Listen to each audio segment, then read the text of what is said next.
Today I'm driving a DB4GT. No ordinary DB4GT. This is the only GT that's been a true movie star in the hands of Peter Sellers in The Wrong Arm of the Law, which was made in 1962, and it was, of course, the famous getaway car.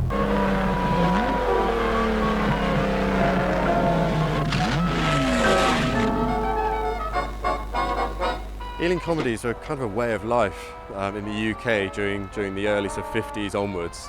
The Wrong Arm of the Law was one of their biggest hits that they did. In the film, this car was doing at very, very high speeds. It's really impressive.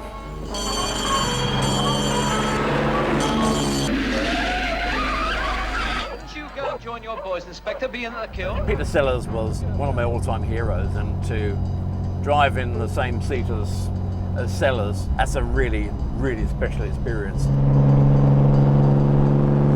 This particular DB4GT is astonishingly original, and yet it is also unique in two somewhat surprising ways. The DB4GT is famous for being a two-seater, a GT car with space for luggage in the back.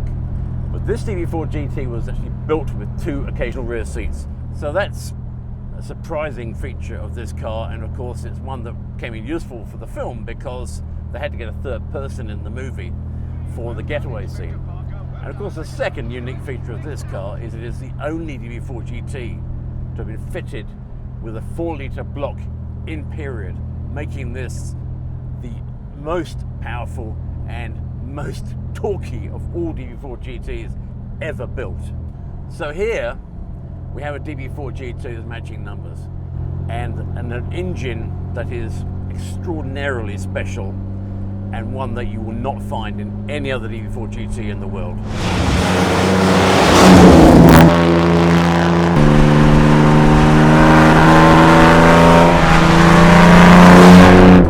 It has got astonishing performance.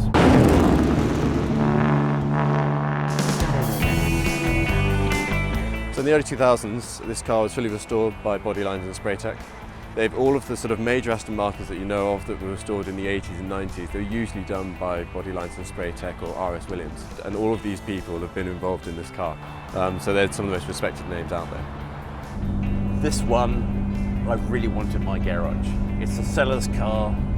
It's got that extra performance. It's got that wonderful originality. And actually, it does what a DB4GT should do. It really goes.